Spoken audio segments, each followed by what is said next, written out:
विवादित Nagorno Karabakh में कब्जे को लेकर लड़ रहे आर्मीनिया और अजरबैजान अस्थायी तौर पर युद्ध विराम के लिए राजी हो गए हैं।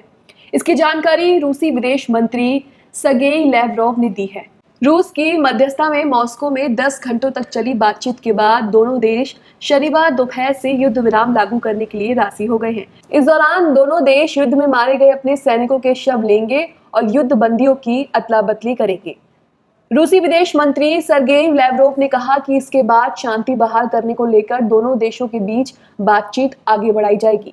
नागोर्नो काराबाख इलाके को लेकर 2 सप्ताह पहले शुरू हुए युद्ध के बाद पहली बार आर्मीनिया और अजरबैजान ने मॉस्को में आमने सामने बात की। दोनों देशों के विदेश मंत्रियों के बीच हुई इस बैठक के दौरान मध्यस्थता कर रहे रूसी विदेश मंत्री सर्गेई लैवरोव भी मौजूद रहे। नागोर्नो काराबाख में जारी जंग में रिहायशी इलाकों में बमबारी की खबरों पर संयुक्त राष्ट्र ने चिंता जताई है। आर्मीनिया और अजरबैजान के बीच बातचीत शुक्रवार को शुरू हुई थी। बातचीत शुरू होने के बारे में रूसी विदेश मंत्रालय की प्रवक्ता मारिया ज़ाखारोवा ने सोशल मीडिया पर जानकारी दी। उन्होंने आर्मीनिया, अजरबैजान और रूस के विदेश मंत्रियों की एक तस्वीर पोस्ट की और लिखा, बातचीत शुरू हो चुकी है। इससे पहले रूस के राष्ट्रपति व्लादिमीर पुतिन ने दोनों पक्षों से युद्ध विराम करने की अपील की और कहा कि दोनों देश अपने सैनिकों के शव ले जा सके और युद्ध बंदियों की अदला बदली कर सके, इसके लिए युद्ध विराम जरूरी है। बातचीत शुरू होने से पहले अजरबैजान के राष्ट्रपति इल्हाम अलीयेव ने टेलीविजन पर प्रसारित एक संदेश में कहा था कि जंग खत्म करने के लिए वो आर्मीनिया को एक आखिरी मौका देने के लिए तैयार हैं। हालांकि उन्होंने ये भी कहा कि वो अजरबैजान की क्षेत्रीय अखंडता को फिर से कायम करने से कम किसी बात पर राजी नहीं होंगे। उन्होंने कहा, हम सच के रास्ते पर हैं, हम जीत रहे हैं, हम अपनी जमीन फिर वापस लेंगे और अपनी क्षेत्रीय अखंडता फिर कायम करेंगे। वहीं अजरबैजान के पारंपरिक मित्र और समर्थक तुर्की ने कहा कि शांति बहाल करने की कोशिशें तब तक कामयाब नहीं होगी जब तक आर्मीनिया विवादित जमीन से अपनी सेनाएं पीछे नहीं हटाता है। आर्मीनिया में रूस का एक सैन्य ठिकाना भी है और दोनों देश सैन्य गुट कलेक्टिव सिक्योरिटी ट्रीटी ऑर्गेनाइजेशन के सदस्य हैं। लेकिन अजरबैजान की सरकार के साथ भी रूस के अच्छे संबंध हैं।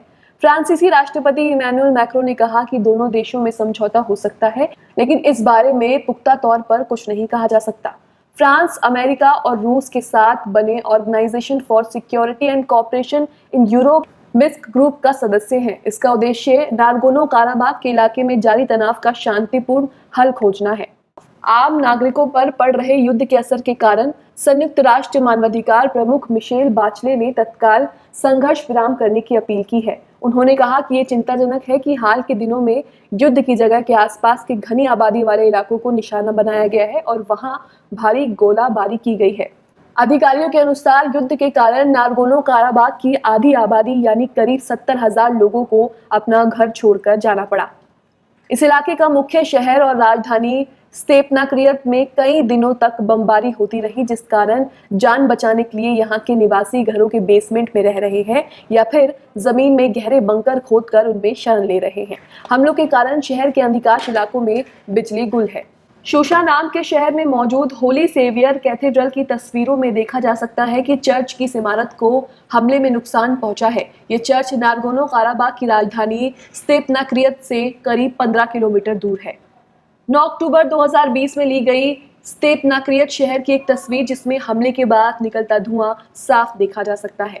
नागोर्नो काराबाख पर कब्जे को लेकर आर्मीनिया और अजरबैजान के बीच 1988 से 1994 तक जंग जारी रही।